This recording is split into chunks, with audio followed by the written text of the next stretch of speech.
Bienvenidos a El Reflejo del Agua, un espacio creado por Bioantú, donde exploramos el valor del agua como fuente de vida, cultura y desarrollo sostenible. Aquí conversaremos con voces expertas, líderes locales y actores claves en torno a la sustentabilidad hídrica, el cuidado de nuestros ecosistemas acuáticos y los desafíos que enfrentamos como sociedad para proteger este recurso vital. Desde los ríos hasta los lagos, pasando por sus múltiples derivados, cada capítulo será una invitación a reflexionar sobre nuestra relación con este vital elemento y las acciones necesarias para preservar el reflejo de la vida en el agua. Porque donde hay agua hay vida y cada gota cuenta. Bienvenido al episodio número 12 de El Reflejo del Agua, el podcast de Bioantú, donde exploramos los desafíos, oportunidades e innovaciones en torno a la gestión hídrica y la sustentabilidad. En esta ocasión conversamos con Jimena Ruz Espejo, geógrafa de la Universidad Católica de Chile y actual directora ejecutiva de la Agencia de Sustentabilidad y Cambio Climático. Con más de 20 años de trayectoria en esta institución, ha liderado proyectos nacionales e internacionales, impulsando instrumentos claves como los acuerdos de producción limpia, que articulan al sector público y privado en torno a la gestión ambiental y productiva. Además, Jimena ha tenido un rol activo en la cooperación internacional, siendo punto focal de la entidad tecnológica de la Convención Marco de Naciones Unidas para el Cambio Climático, brindando asistencia técnica para enfrentar los retos de la crisis climática. En este capítulo profundizamos en el papel de la innovación, la cooperación y la producción limpia como caminos para avanzar hacia un desarrollo más sostenible y resiliente. Te dejo entonces con el episodio número 12 del Reflejo del Agua. ¿Cómo están? Muy buenas tardes, muy buenos días, depende en qué horario estés escuchando este podcast, ¿no? Tu podcast El Reflejo del Agua. Aquí Francisco Torres, CEO de Bioantú. Estamos en el episodio número 12, ¿no? De este podcast que ha traído muy buenos comentarios y hemos logrado de alguna manera poder generar una cultura hídrica más contundente, ¿no? Que es la idea de estas iniciativas. Tenemos el honor, ¿no? De contar con la presencia de Jimena Ruz, ¿no? Directora ejecutiva de la Agencia de Sustentabilidad y Cambio Climático. ¿Cómo estás, Jimena? Mucho gusto. Gracias por acceder a esta invitación. Hola Francisco, encantada de estar aquí y poder aportar un granito de arena a este tema. ¿Mm? Muy agradecido. Bueno, tenemos una entrevista bien interesante contigo, Jimena. Tenemos hartas preguntas que hacerte. Es un tema que está hoy en día en el tapete, ¿no es cierto? Tanto en el pasillo como en las mesas direccionales, ¿no? Institucionales. Sí, pero antes de entrar en eso, queríamos poder acercarnos, ¿no? Tu persona, es una pregunta un poco más íntima, ¿no? Más biográfica. Y en ese sentido quería preguntarte cómo se fue tejiendo en tu trama, ¿no? En tu trama tanto en la secundaria, la enseñanza ya universitaria, hasta llegar hoy en día a un cargo tan importante a nivel nacional.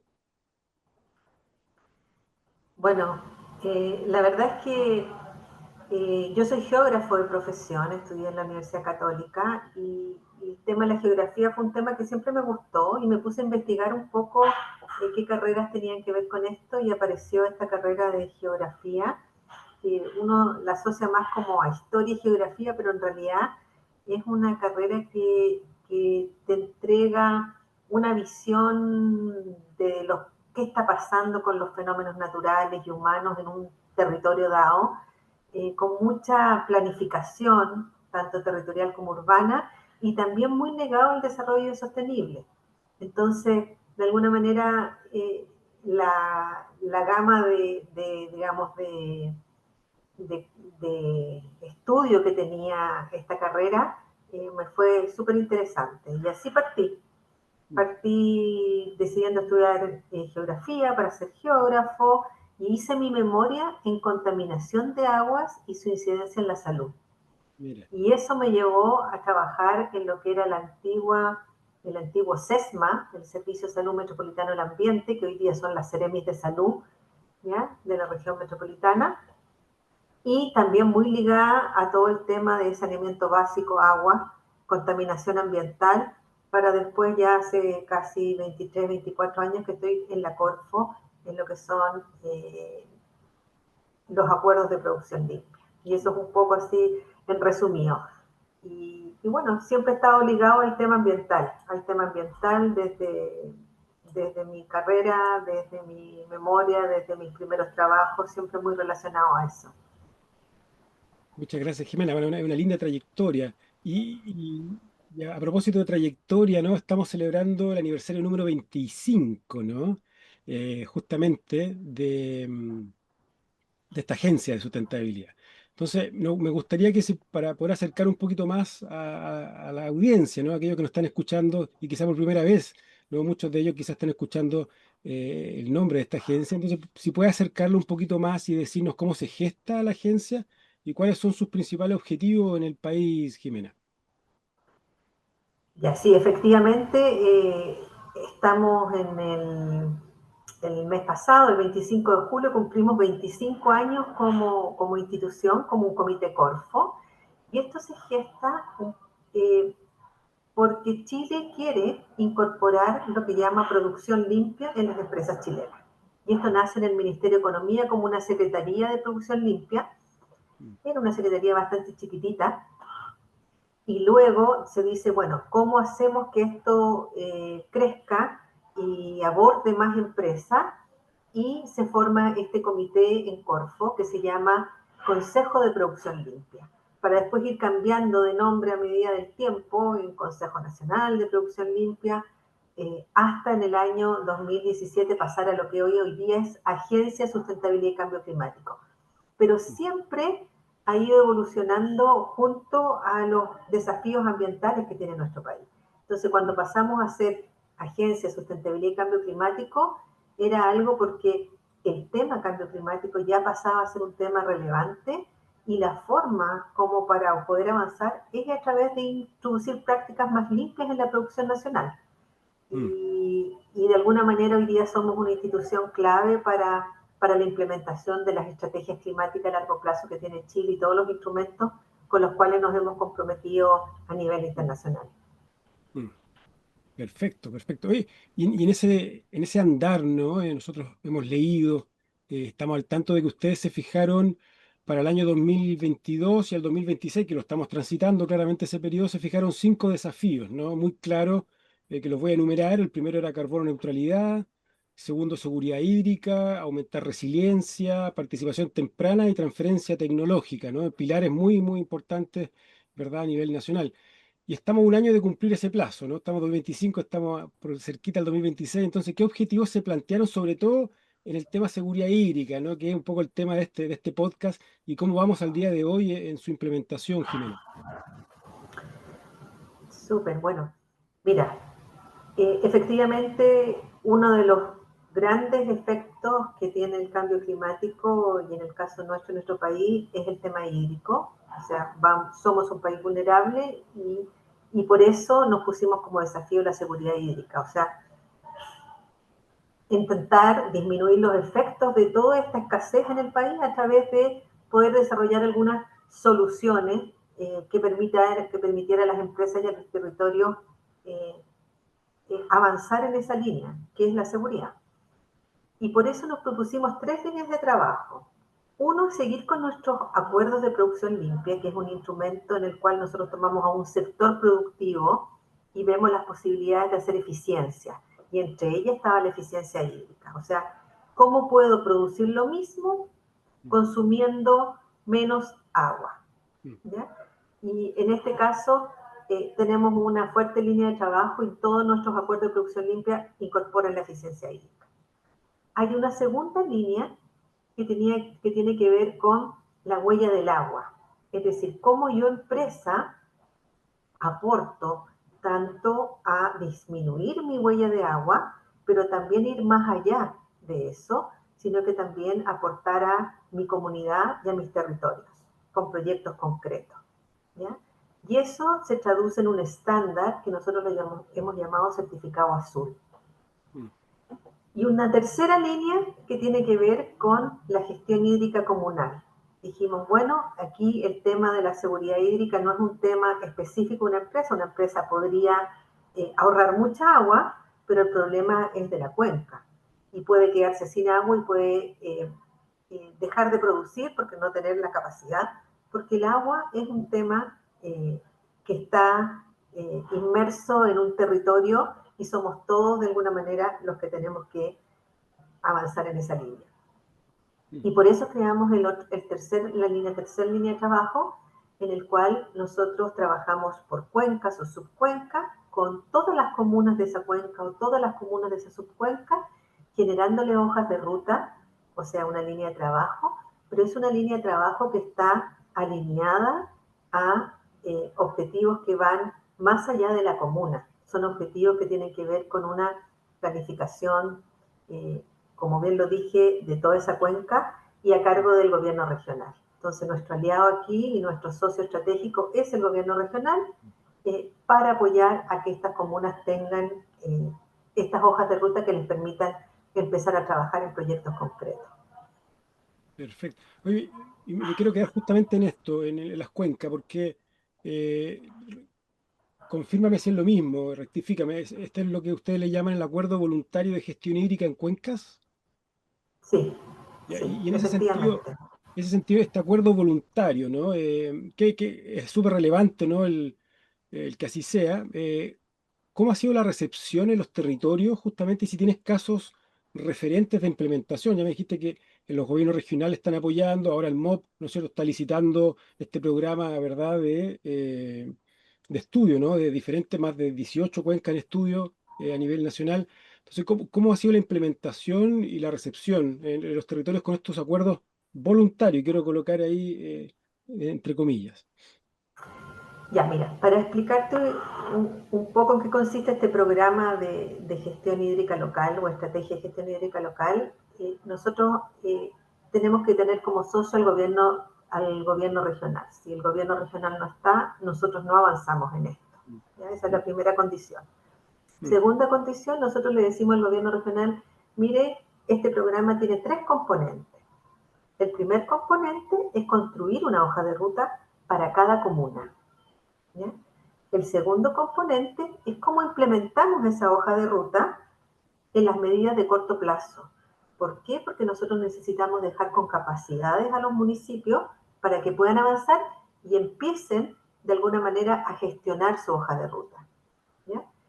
Y un tercer componente que tiene que ver con la transferencia tecnológica, es decir, ok, pero para poder empezar a trabajar esta hoja de ruta en la que ya nosotros vamos a ver gestionado con el municipio distintos proyectos o acciones, necesitamos recursos. Entonces el último componente son recursos para implementar algunos proyectos que hemos llamado ni siquiera demostrativos, como prioritarios por comuna.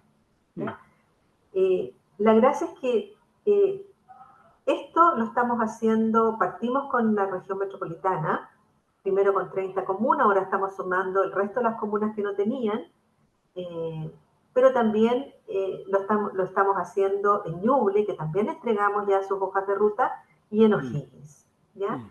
Ahora, está interesado Maule también, que estamos trabajando con ellos, entonces de alguna manera aquí ha habido como un interés de los gobiernos regionales por avanzar en esta herramienta que es bastante práctica, porque en Mm, definitiva, si uno sumara región metropolitana, Ñuble y O'Higgins, tenemos más de 1000 proyectos o distintas iniciativas en distintos ámbitos, ¿ya? wow. De trabajo, con lo cual nos está dando una cartera de proyectos muy concreto y muy alineado a los objetivos que tiene la región. Mm, ¿Ya? mm, Entonces, por ejemplo, podemos ver proyectos que se repiten en las distintas comunas, por ejemplo, la automatización de riego de áreas verdes, el reemplazo de césped por especies que sean xerófitas, o mm, sistemas urbanos de drenaje sostenible, o mm, educación, mucha educación ambiental, tanto en hogares como en escuelas, como en mm, recintos deportivos, manejo de aguas grises, captura de aguas lluvias, en fin. mm, Hay mm, muchos proyectos que se van repitiendo y lo más interesante es que cuando nosotros hablamos de un acuerdo, que es como el componente 2 de implementar ciertos proyectos, nosotros en esa etapa de acuerdo sumamos a las empresas del territorio también. mm. Las invitamos a participar. O sea, para que esto sea un win-win por todos lados. Entonces, estas estrategias hídricas locales no quedan guardadas las hojas de ruta en un escritorio, sino que lo que busca este programa es poder apoyar a los municipios a generar capacidades internas y también poder empezar a postular proyectos a quién, al gobierno regional. Movilizar empresas para qué, para que empresas del territorio puedan sumarse a proyectos que están definidos en estas hojas de ruta. Entonces, esa es un poco la idea y estamos a plena marcha. Estamos con esto ya trabajando en la región metropolitana y empezando a trabajar con O'Higgins y con Ñuble. Oye, Jimena, y hay en ese sentido, bueno, tú nombraste la importancia, ¿no? del gobierno regional en poder factibilizar, ¿no? Viabilizar estos proyectos que ustedes están llevando a cabo. Hay un proyecto que se llama La llave eres tú, ¿no? Que lidera justamente el gobierno de Santiago, pero que ustedes lo están de alguna manera implementando, ¿no? Con un acuerdo de De producción limpia, producción los limpia. famosos APL, el cual tú tienes una trayectoria vasta, ¿no? En eso. Y ese APL se llama Unidos por el Agua, ¿no? Estamos en la misma línea, es un poco lo que has Eso estado mismo, es mencionando. mi componente 2 de lo que yo te llamo. O sea, para hacerlo más amigable, el programa de la región metropolitana de estrategias hídricas locales se le denominó La llave eres tú, porque había que movilizar y ese es un nombre marquetero del programa. ¿Ya? Claro. Y con eso identificamos al programa en la región metropolitana. Y Mm, el componente 2, que es cuando empezamos a implementar, nosotros lo hacemos a través de acuerdos de producción limpia, porque es la herramienta que nosotros tenemos para poder movilizar y lograr acuerdos de empresas, de municipios, de mm, distintos actores para empezar a implementar estos proyectos. mm. Y ese acuerdo nosotros le pusimos Unidos por el Agua. ¿Ya? Perfecto. Entonces, es lo mismo que tiene nombres distintos en cada región, porque cada región quiere tener una identificación propia, digamos, de este programa. Oye, y en ese sentido también nombraste un concepto súper clave, lo que es la estrategia hídricas locales, ¿no? Que encuentro que es maravilloso. Y en ese sentido, pues, ¿puedes explayarte un poquito más en esto, en cuanto a su implementación, en cómo lo han gestionado, cómo lo han gestado, quiénes están detrás, ¿no? De esta estrategia? ¿Es gente al interior de la agencia de ustedes o consultores? ¿Cómo se gesta esta estrategia, ¿no? Que delimita esta hoja de ruta que tú bien mencionas. Bueno, lo que nosotros queremos hacer con las estrategias, en el fondo, es como un instrumento de planificación muy local. ¿De qué? De los recursos hídricos. Mm. ¿Y para qué? Como te dije, porque esto tiene un objetivo para impulsar iniciativas muy concretas Mm, para el uso eficiente del agua. mm, ¿Ya? Ese es como... Entonces aquí lo que hacemos es una participación activa de muchos actores territoriales. mm, eh, Definimos un sistema de control y monitoreo de cómo va a ir avanzando esto. Hay un trabajo de una visión regional, pero también de una visión local, y mm, cómo podemos, y un modelo para poder priorizar los distintos proyectos. ¿Ya? Entonces, cuando yo te digo que en la región metropolitana hubo más de 600 proyectos que generaron estas comunas, yo te mencioné algunos tipos o referencias de tipos de proyectos como, qué sé yo, no sé, automatización de riego de áreas verdes. mm, Entonces, cada comuna en su hoja de ruta define las áreas verdes que le gustaría automatizar y genera fichas. Y esas fichas tienen características del área verde, cuánto requeriría, cómo sería, cuánto costaría, etcétera, etcétera. Y hay toda una justificación que nosotros apoyamos a construir esas fichas. ¿Ya? ya, De ya, tal manera de que una vez que esté este fondo concursable, que es la etapa 3 del proyecto, eh, los municipios puedan postular a distintas iniciativas que estén en el marco de esta estrategia.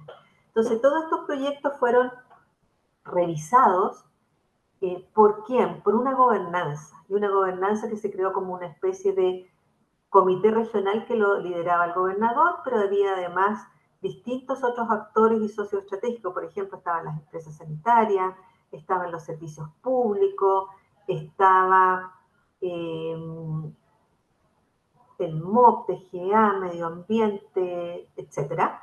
¿Y qué hacía esta gobernanza? Iba entregando las directrices de cómo avanzar en estas estrategias hídricas locales, porque teníamos que estar alineados a lo que el gobierno regional estuviera planteando. Y con esto nos asegurábamos la coherencia de estas políticas nacionales, regionales, con la política de la comuna. Y además también nos ayudaban a seleccionar cuáles iban a ser aquellos proyectos emblemáticos que este comité regional quería. Y por otro lado, también estaba a nivel de comuna, estaba el alcalde quien presidía su diseño de estrategia hídrica con los representantes del Consejo Municipal, con actores locales, con empresas a los cuales nosotros coordinábamos. Y ambas instancias las coordinaba la agencia. ¿Ya? Ahora, más, que, más difícil que construir las estrategias locales es poder implementarlas, es poder lograr que estos proyectos que están ahí, cómo avanzamos en ello para que esto siga avanzando y podamos eh, generar conciencia en la crisis hídrica y podemos tener como un lenguaje común entre las distintas comunas y que las comunas se vayan empoderando y que los gobiernos regionales también vayan apoderándose de este tema como un tema estratégico y que los recursos de los gobiernos regionales vayan a proyectos de este tipo, etcétera, etcétera. Y que haya mucha coordinación público-privada, que es lo que a nosotros nos interesa. Total, súper, súper claro.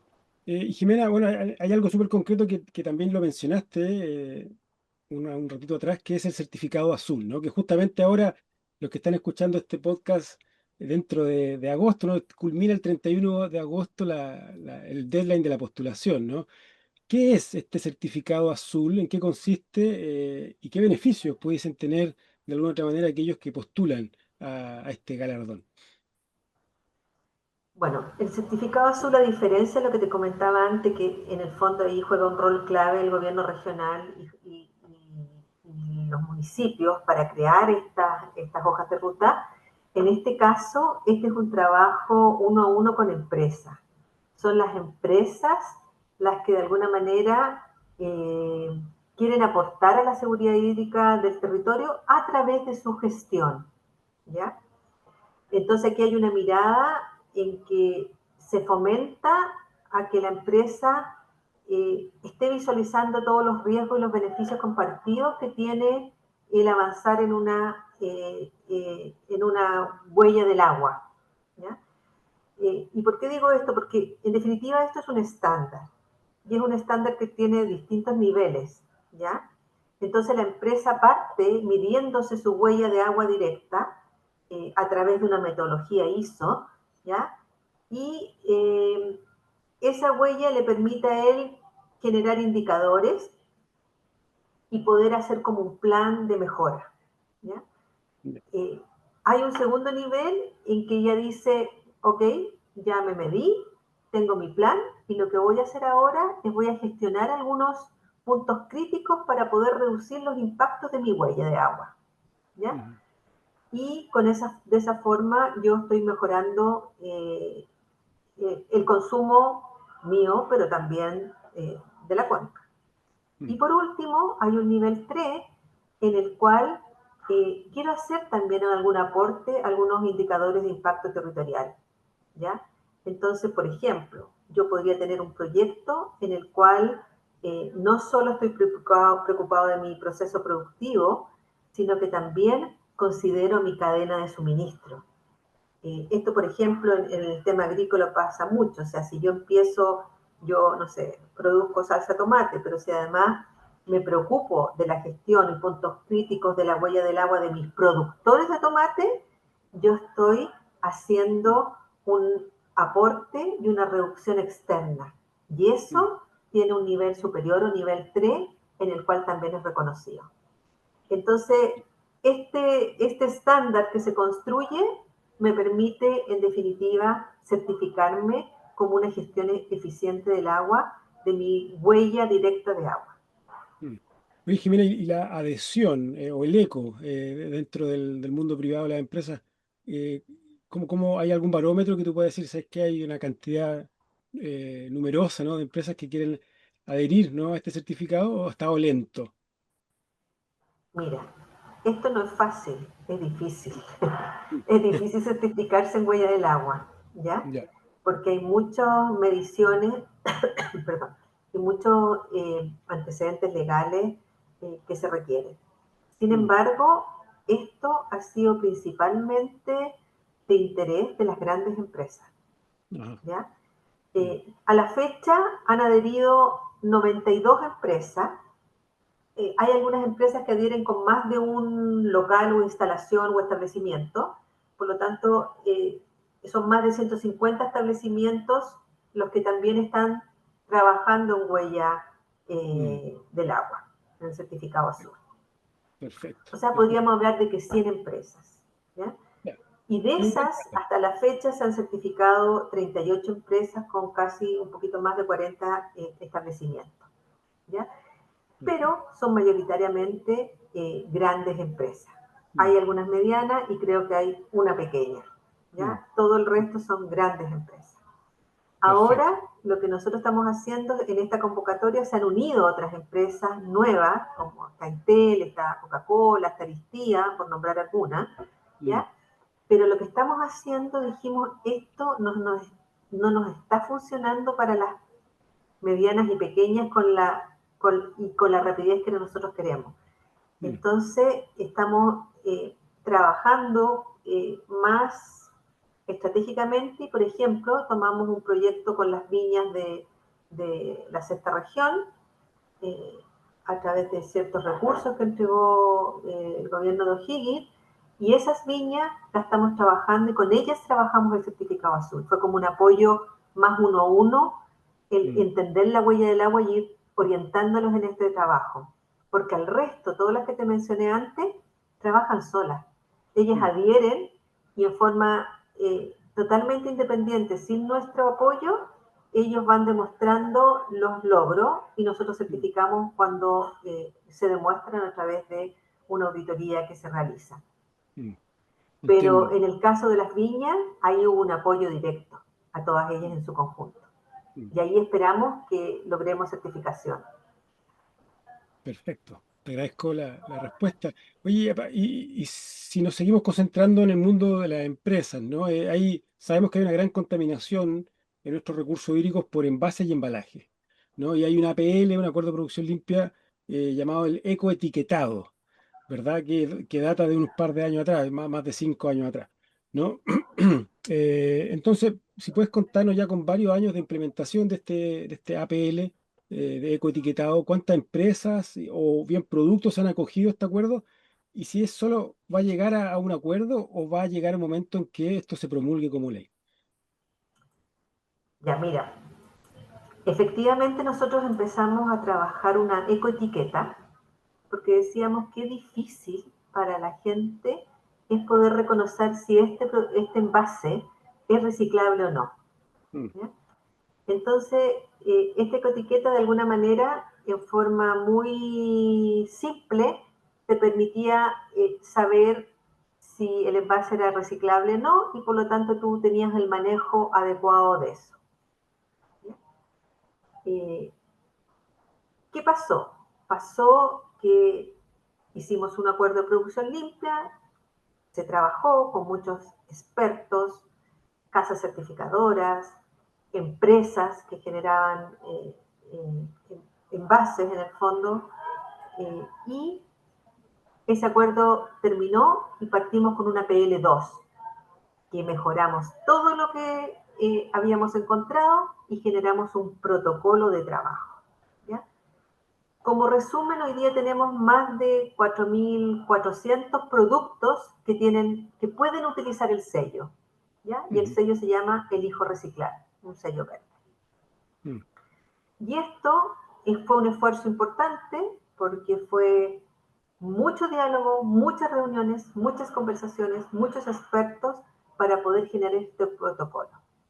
Y esto, ¿cuál era el objetivo? El objetivo era aportar a la ley REP de envases y embalaje de tal manera de apoyar a los distintos sistemas de gestión y a las empresas también, valorizadoras y recicladoras, a que pudieran aumentar la tasa de recolección de envases y embalaje. ¿Y esto por qué? Porque la ciudadanía, la persona común y corriente, iba a poder disponer adecuadamente aquellos envases. que eran reciclables. Perfecto. Esta idea era generar un reglamento específico, ¿ya? Que apoyara en esto y que el medio ambiente era el encargado de generar ese reglamento. Y hoy día medio ambiente nos dice, mira, más que un reglamento específico, vamos a esperar la modificación del decreto 12, que es el decreto que regula todo lo que es envases y embalaje, y cuando se modifique ese decreto, vamos a incorporar este tema del ecoetiquetado. Y mientras tanto, esta agencia es quien tiene a cargo mantener el protocolo, ir incorporando aquellas nuevos valorizadores, nuevas casas certificadoras, reunir a los actores que han trabajado en esto ya por varios años y por otro lado, los sistemas de gestión van a ser los que, a través de la metodología y este protocolo, ir dándole el certificado a las empresas que cumplen a través de las casas certificadoras. Entiendo. Así que yo te podría decir que sigue vigente, pero con la claridad de que esto a corto, en un par de años, esto va a pasar ya a ser parte del Decreto Supremo 12, que es el que regula todo lo que es ley REP en cuanto a envases y embalaje. Perfecto. Súper claro. Jimena, quiero llevarte a un tema de tala más internacional, quizás, que tiene que ver con los informes de evaluación, ¿no? Que saca el panel intergubernamental sobre cambio climático, ¿verdad? El famoso IPCC, que cada ciertos años saca estos informes y ahora vamos en el AR6, que se le llama, ¿no? El Assessment Report 6, ¿verdad? Y ellos señalan, y de forma muy categórica, ¿verdad?, que para limitar el calentamiento global de 1,5 grados Celsius, las emisiones de de gases de efecto invernadero deben reducirse al menos en un 43% para el 2030, respecto a los niveles del 2019. O sea, tenemos poco tiempo. Y en ese sentido, ya desde tu posición ejecutiva, quizás esta pregunta que te estoy haciendo se puede desprender de todo lo que ya nos has dicho, pero es una oportunidad quizás para reforzar o para indicar algunas cosas que quedaron en el tapete. ¿Cómo traduce la organización que tú estás representando, ¿no es cierto?, la Agencia de Sustentabilidad y Cambio Climático, estos plazos críticos, ¿no?, que tenemos en decisiones estratégicas concretas en producción, inversión, innovación?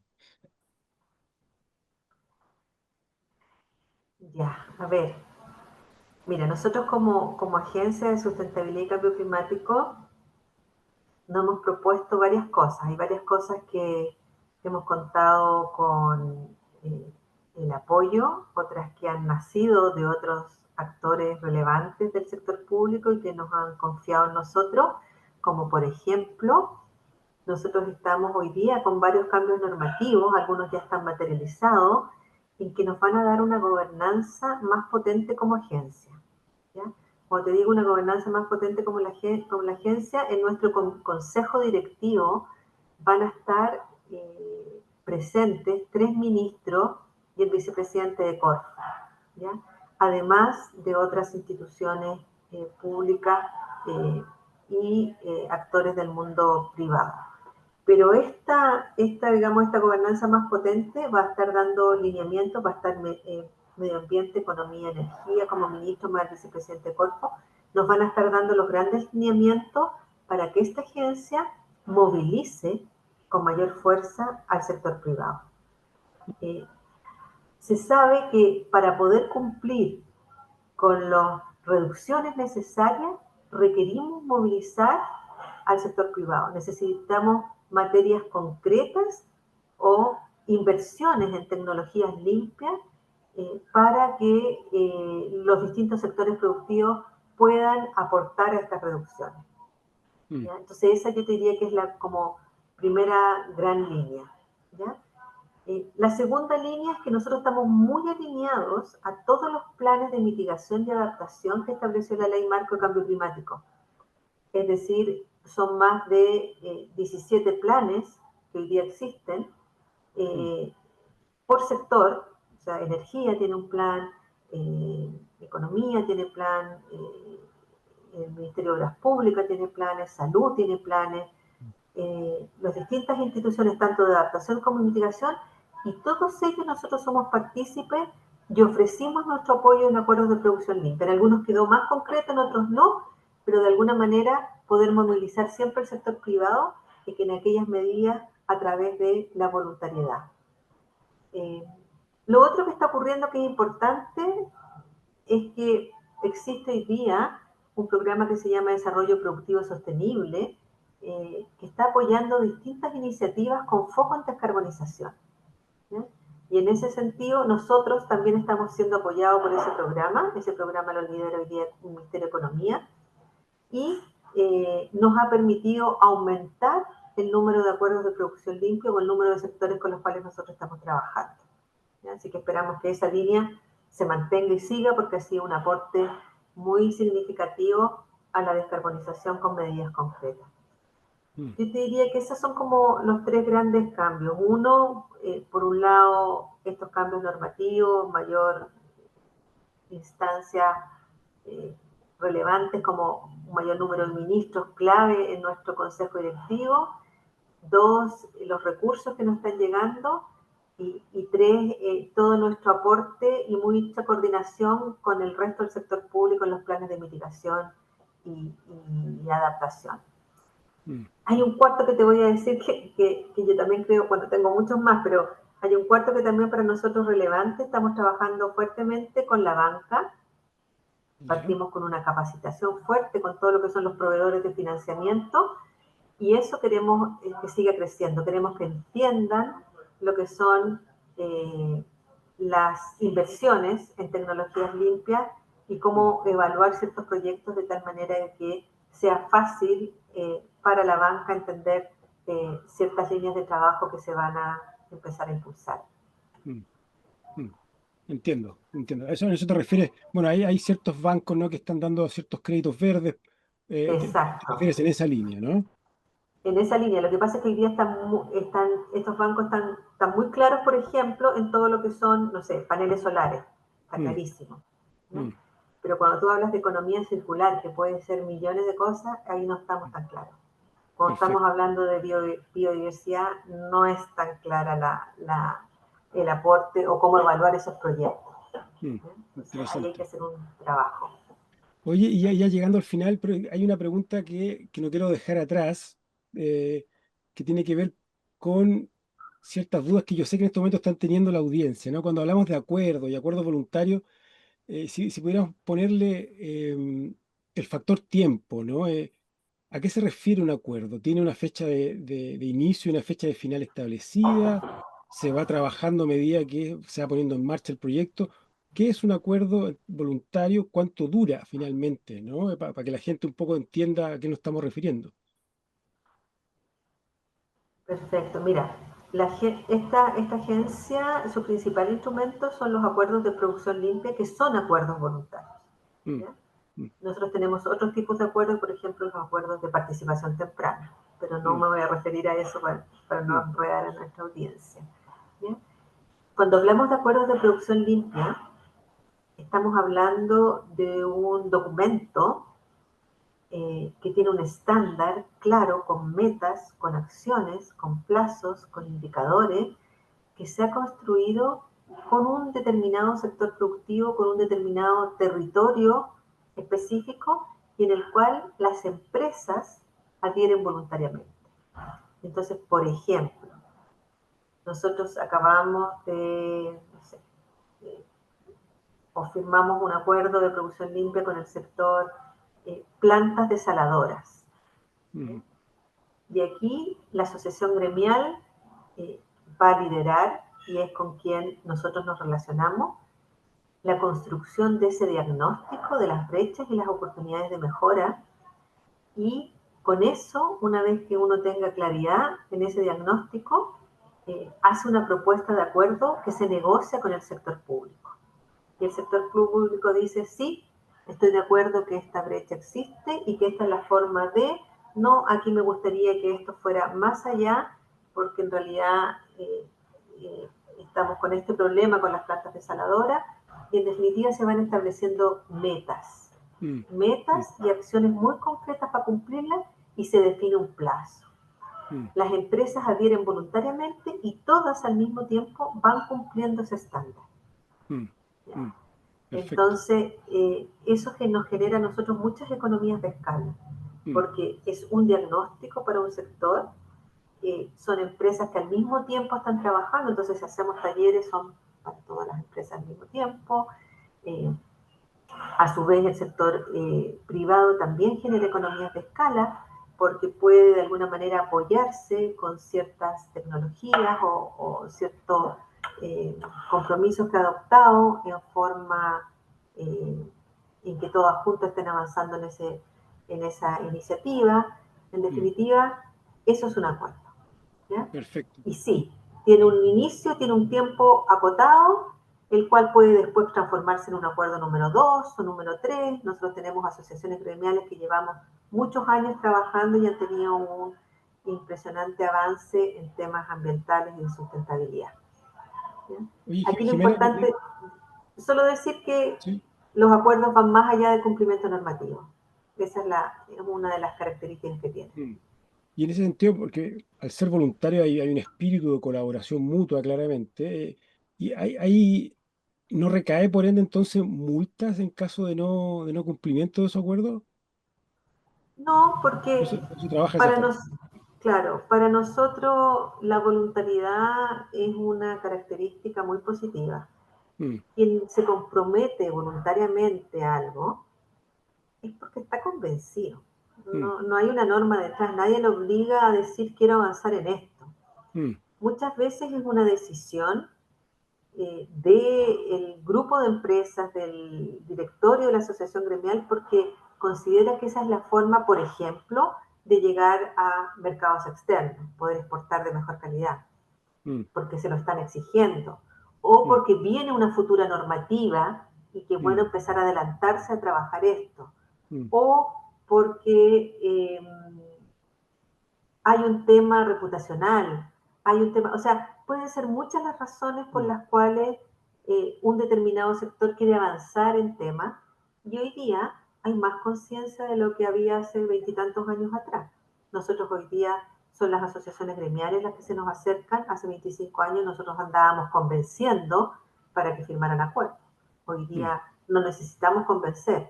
El tema cambio climático es un tema en que ya hay conciencia de que es un tema y que todos tenemos que trabajar por eso. mm. Oye, Jimena, ya para ir cerrando esta entrevista, ¿no? Que ha estado muy interesante, te agradezco de todas formas.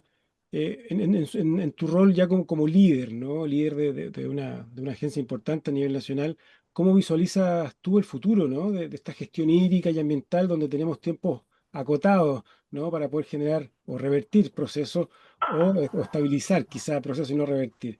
¿Cuál es la mirada tuya a futuro y qué rol juegan aquí las comunas, las empresas, la ciudadanía en este proceso vital, ¿no? Que usted de alguna manera también está liderando? Bueno, uno de los grandes temas que se habla es la cantidad de actores o organismos públicos presentes en este tema y que lo hace complejo trabajar.